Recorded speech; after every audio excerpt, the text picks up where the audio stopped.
Let me drop you immediately right back into that small council room in the grand finale. The Great War is over, the dust is finally settled over King's Landing, and Samwell Tarly walks in carrying this massive, ridiculously heavy tome. He plops it down and presents a brand new history book titled A Song of Ice and Fire, penned by Archmeister Ibros. Now, this isn't just any book, it is the definitive, official account of the wars following the death of King Robert. And sitting right there at the head of the table is Tyrion Lannister, the newly reinstated Hand of the King. I want you to really picture the genuine, almost childlike excitement on Tyrion's face as he leans forward. He's desperate, right? Desperate to hear how history has remembered his sweeping, world-changing contributions. But Sam's face kind of says it all before the words even leave his mouth. Tyrion was not in the book. Not a single mention. Now I know exactly what happened when you watched this scene. The audience laughed. I mean, I laughed. We all treated this as a parting joke, you know? Just a little bit of meta humor from the writers, perhaps a cheeky nod that even the maesters thought the final chapters of this chaotic era were better left completely forgotten. But I'm going to show you exactly why we were all dead wrong. This was absolutely not a joke. This was actually a brilliantly calculated move, a completely masterful manipulation by a man who has spent his entire life playing a ruthless game that nobody else in the room even realized was happening. Okay, let's dive into this and break it all down. Section 1. The Blackwater Setup. To truly wrap our heads around the sheer, unadulterated genius of Tyrion's masterstroke, we have to hit the brakes and rewind the tape all the way back to Season 2. We really need to look at the foundation of this entire arc, specifically during Stannis Baratheon's absolutely terrifying siege on King's Landing. Stannis arrived with a massive fleet and a hardened army vastly, and I mean vastly, outnumbering the city's defenders. On the Iron Throne sat Joffrey, a boy king who was, frankly, completely useless. He was a total coward who enjoyed cruelty from a safe distance, but had absolutely zero capacity for actual military command. The man actually running the defense, the guy holding the entire city together by a frayed thread, was Tyrion Lannister. Let me just break down his exact tactical moves at the Battle of the Blackwater, because honestly, they are staggering. Step 1. He didn't just man the walls and hope for the best, he set a trap. He sent a single, unmanned ship loaded to the brim with thousands of jars of highly volatile wildfire, drifting right into the teeth of Stannis' advancing fleet. One single flaming arrow later, and the bay erupted in blinding green fire that burned hot enough to literally melt stone, obliterating a massive portion of the enemy forces in a heartbeat. Step 2, and this is a brilliant tactical detail from the deeper lore, he had a massive, heavy iron chain raised entirely across the mouth of the river, effectively trapping Stannis' ships so they couldn't possibly retreat from the Green Inferno. It was an absolutely perfect, inescapable ambush. But Step 3 is what truly defines him. When the wildfire was spent and Stannis' surviving, furious troops breached the Mudgate, the city's fiercest physical defender, the Hound, completely broke. He panicked and abandoned his post. King Joffrey fled to his mother. So what did Tyrion do, the half-man? He put on his helmet, rallied a bunch of broken, terrified men with the raw, ugly truth that they were fighting for their own homes and lives, and he led the ground sortie himself. He saved the city. That is an absolute, undeniable fact. Without him, King's Landing falls. But let's look at the incredibly grim aftermath of that heroism. Tyrion is left lying in a dark, dingy room, severely wounded with a horrific, agonizing slash across his face, which, by the way, was a direct courtesy of an assassination attempt ordered by his own sister. His power is absolutely, completely stripped away overnight, and right at that specific moment of ultimate physical and emotional vulnerability, his father, Tywin Lannister, sweeps into the city with his massive host, takes absolute total credit for the victory, and completely erases Tyrion's heroic role from the narrative. Tyrion is left with literally nothing but a permanent scar, a humiliating demotion, and an agonizing, burning sense of injustice. And that brings me directly to this crucial, incredibly pivotal moment. Varys visits him in that dark, depressing room and says softly, "The king won't give you any honors, the histories won't mention you, but we will not forget." I really want to linger on this massive quote for a moment, because this isn't just a comforting platitude from a sympathetic friend. No, this is the linchpin. This right here is the 7-season setup for the finale. Varys is teaching Tyrion a cold, hard, unromantic truth about power. History belongs exclusively to the people who sit on the throne, not the people who bled to keep it from burning. Tyrion heard this. He absorbed it deep into his bones, and he filed it away in that brilliant, calculating mind of his. Section 2. A darker truth revealed. The heartbreaking Tysha revelation. Now, to really grasp what Tyrion eventually does with this brutal lesson from Varys, let me explain a much darker truth about his character. You see, the television narrative deliberately softened Tyrion for years to keep him heavily sympathetic to the viewers. They kept him witty, charming, and fundamentally someone we all wanted to root for. Even when he committed pretty terrible acts, they were always framed as acts of painful inevitability, or strict self-defense. But to truly understand his ultimate masterstroke, we have to pull back the curtain and uncover the much darker truth explicitly detailed in the original books. We absolutely have to talk about the Tysha revelation. I'm going to methodically detail this because this is the exact moment Tyrion's soul completely breaks. As a young man, Tyrion secretly married a commoner named Tysha. For years and years, he was told by his domineering father and his own brother that Tysha was just a prostitute hired to take pity on him, a cruel, humiliating joke. But right before Tyrion escapes King's Landing, Jaime confesses the truly devastating truth. Tysha was exactly what she seemed to be. She was a real, innocent girl who genuinely loved Tyrion for who he was.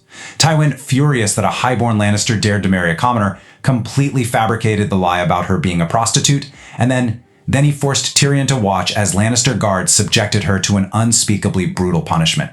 When Tyrion finally learns that his one single experience of pure, true love was systematically destroyed by a malicious, calculated lie from his own flesh and blood, his spirit just shatters completely. He is pushed entirely past the point of no return. So when he goes up to the Tower of the Hand, he doesn't just shoot his father on the privy in a moment of blind reactive anger, he murders him with cold, unapologetic intention. At his very core, Tyrion comes to a chilling realization. Survival in this cutthroat world requires unspeakable brutality. He understands, finally, that power is literally the only language Westeros speaks, and to stay alive, you have to be willing to do whatever it takes, completely abandoning any naive, romantic notions of honor, fairness, or justice. Section 3. The Liability of History. So fast forward with me all the way to the finale. We finally arrive at the end of the story, and I want us to look very, very closely at the absolute mountain of crimes Tyrion has committed to somehow, against all odds, manipulate his way right back to the small council table. This is exactly where Varys' lesson about the history books comes full circle. Let me just map out his exceptionally dark resume chronologically. Years ago, he was officially legally convicted of regicide, murdering his nephew, King Joffrey. Then, months ago, he committed patricide, directly murdering his own father, Tywin Lannister, who is basically the most powerful man in the entire realm. And then, just weeks ago, he served his hand to Daenerys Targaryen, only to commit high treason by betraying her, releasing a highly valuable prisoner in Jaime, and explicitly persuading Jon Snow to assassinate her. I mean, think about how incredibly radioactive this makes him. This proves what an enormous, suffocating liability his official historical record actually is. What new, fragile government, desperately trying to establish peace and legitimacy, could possibly survive having a documented king killer, father killer, and queen betrayer as its undisputed second-in-command? It's a PR nightmare. And this brilliantly illustrates the stark contrast between Tyrion and his father. Tywin's immense power was built on a very specific, deliberate strategy, utilizing the fearsome, blood-soaked reputation of the Lannister name as a psychological weapon. Tywin didn't always need to actually march an army to get what he wanted. The mere story of his ruthlessness, the song of the Rains of Castamere, kept entire houses trembling in line.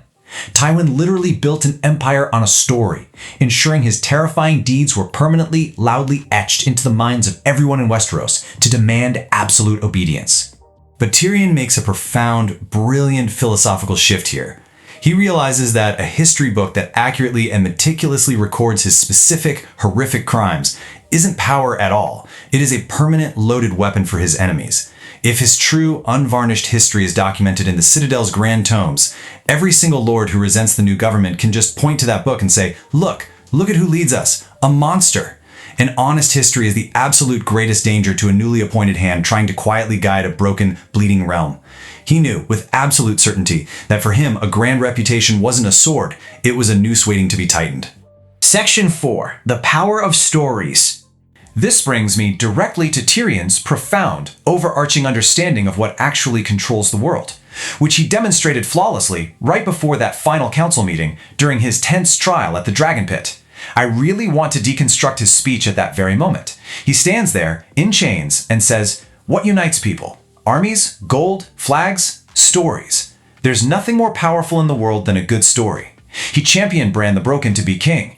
And let's be real, he didn't do it because Bran was some skilled, experienced administrator or a charismatic military leader. No, he chose Bran purely because Bran possessed an unassailable, totally manufactured story. A crippled boy who fell from a high tower and lived, who traveled far beyond the frozen wall and returned as something entirely more than human. That story creates a mystical, untouchable authority that no amount of Lannister gold could ever buy. Tyrion implicitly understands that if stories are the most powerful force in the world, then controlling exactly what goes into the official story is the ultimate, final game of power. Section 5. The Final Masterstroke. Now let's pull right back into that sunny small council room to finally, definitively unveil the hidden truth behind the totally blank pages of Archmaester Ebros's book. The absolute crucial question is this: did Tyrion actively, intentionally arrange his total omission from history? Did he actually send a secret raven to the Citadel demanding his name be struck from the record? Now, we never actually see that scene play out on screen, but I want to lean into this suspense for a second and explain the actual day-to-day mechanics of how power operates in Westeros. Let me explain exactly how he pulled this phenomenal trick off. The Hand of the King literally controls the ravens, the crown's vast resources, the gold, and the political influence. The Citadel, where the Archmaester is sitting and writing this very book, depends entirely on the financial and political goodwill of the crown. Tyrion didn't need to be crude about it. He didn't need to threaten an Archmaester with violence or explicitly demand censorship. He merely had to be the hand, quietly control the flow of resources, and let the natural, sycophantic instinct of the Citadel's bureaucracy do the heavy lifting. Every institution naturally, desperately wants to please the man currently holding all the purse strings. By projecting the right subtle signals, he allowed the historians to quietly edit out the most controversial, scandalous, politically radioactive figure of the era, all just to flatter and appease the new regime. And I will confidently declare this: for a man with Tyrion's incredibly dark, deeply complicated, and overtly criminal history, complete, total absence from the official record is a far better outcome than any flattering, flowery account could ever possibly be. Think about it. You cannot attack a blank space. His absence is the ultimate impenetrable armor. He now gets to operate completely clean, utterly untouched by the devastating, crippling baggage of his past.